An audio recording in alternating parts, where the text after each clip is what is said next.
pasti yang dicari adalah prestasi. Assalamualaikum warahmatullahi wabarakatuh. Alhamdulillah wassalatu wassalamu ala rasulillah wa ala alihi wa sahbihi wa mawalah amma ba'dah.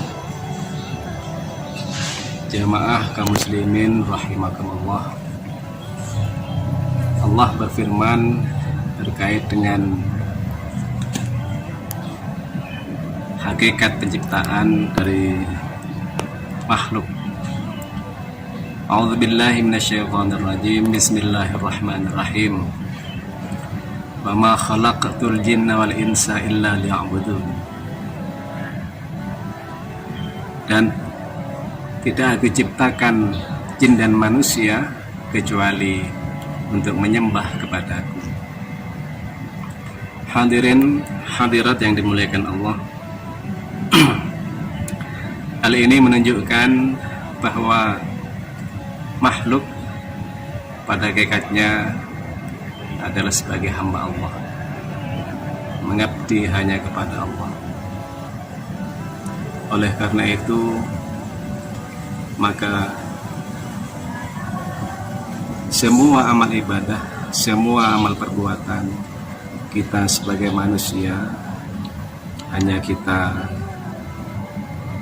aturkan, kita berikan hanya kepada Allah.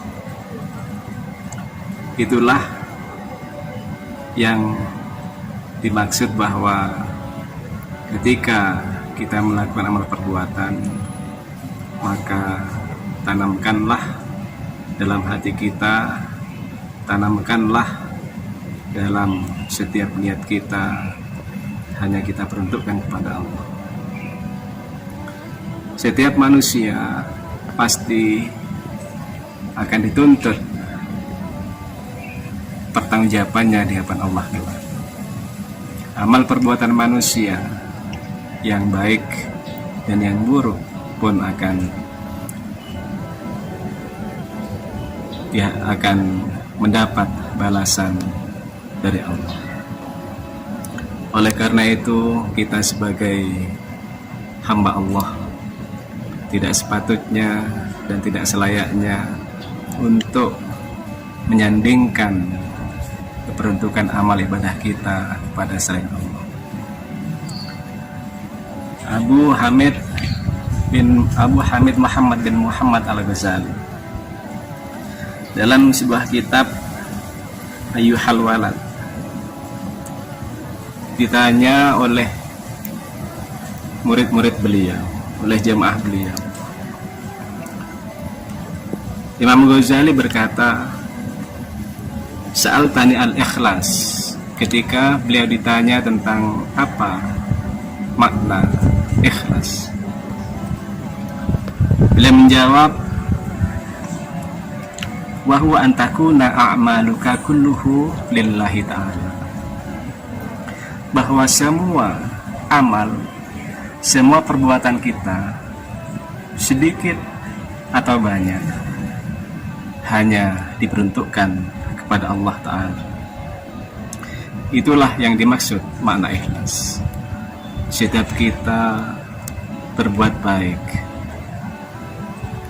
kita sebagai pelajar belajar, dituntut belajar, maka apapun yang kita ikhtiarkan, kita upayakan menimba ilmu, hanya kita abdikan kepada Allah. Walaupun dalam keseharian setiap manusia berinteraksi kepada manusia yang lain, tetapi hakikat yang harus kita tampakkan dalam ibadah tetap harus hanya untuk Allah. Oleh karena itu, maka godaan atau ujian yang pasti tampak dalam kehidupan kita sehari-hari ada dua. Yang pertama, ketika amal perbuatan kita dianggap baik, kita akan dipuji. Yang kedua, ketika amal perbuatan kita kurang baik, pasti kita akan dicaci. Bagaimana kita sebagai hamba Allah? Bagaimana dalam kehidupan sehari-hari kita menghadapi peristiwa-peristiwa seperti itu. Bagaimana ketika kita dipuji, bagaimana ketika kita dicaci. Kalau kita memahami ikhlas, maka kata Imam Ghazali, wala yartahu qalbuka bimahamidin nas, wala yartahu qalbuka bimahamidin nas. Ketika amal perbuatan kita dianggap baik, dipuji, kita tidak akan senang, kita tidak akan merasa bangga hanya karena pujian. Karena kita berlandaskan bahwa amal kita adalah milik Allah. Dan sebaliknya, wala tubali bimadzammatihim, dan kita tidak akan kecewa, tidak akan menyesal, bahkan benci, bahkan emosi, hal-hal karakter buruk yang muncul karena kita dibenci oleh manusia, kita anggap biasa. Itulah menurut Imam Ghazali makna ikhlas, yaitu ketika perbuatan kita diterima orang lain, dipuji, kita tidak merasa senang. Dan sebaliknya, ketika dicaci, ketika amal kita dianggap kurang sesuai, kurang bermanfaat misalnya kepada orang lain, kemudian dicaci, kita tidak akan kecewa.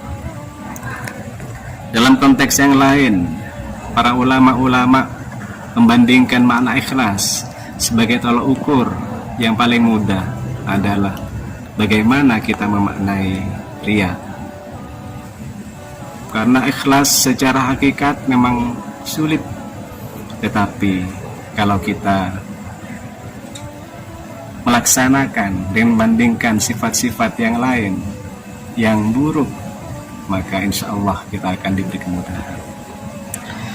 Imam Ghazali membandingkan ikhlas dengan riya, di mana riya adalah sifat yang buruk. Riya adalah ingin memamerkan amal perbuatan kita kepada orang lain, ingin menampakkan setiap perbuatan untuk bisa diterima dan dipuji oleh orang lain. Oleh karena itu, maka sebagai salah satu banding bagaimana kita memahami riya, wa'lam anna riya tawalladu min ta'zimil khalqi. Ketahuilah bahwa riya akan muncul dalam diri kita ketika kita mengagungkan makhluk, ketika kita mempertimbangkan makhluk dalam diri kita, yang dalam hal ini bisa dikatakan makhluk disandingkan sebagai sekutu Allah. Ketika itu muncul, maka ikhlas di situ akan sirna. Ketika amal perbuatan kita tidak ikhlas, maka akan sia-sialah amal perbuatan kita. Dan bahkan pada saat hari pembalasan, semua amal kebaikan kita yang tanpa ikhlas akan dicampakkan begitu saja. Maka bagaimana kita menyikapi yang demikian? Terkait dengan riya, Imam Ghazali melanjutkan, wa ilajuhu antara hama musakharina tahtal qudrah, wa ilajuhu antara hama musakharina tahtal qudrah. Bagaimana kita akan mengobati riya, di mana riya ini sebagai tolak ukur kita untuk memunculkan ikhlas, yaitu antara hama, kita meyakini, menancapkan dalam diri kita, musakharina,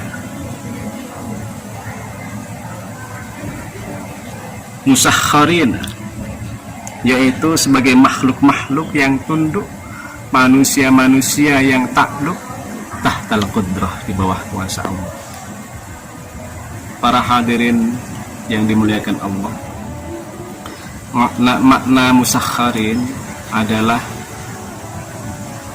makna yang menurut etimologi itu berasal dari sakhar.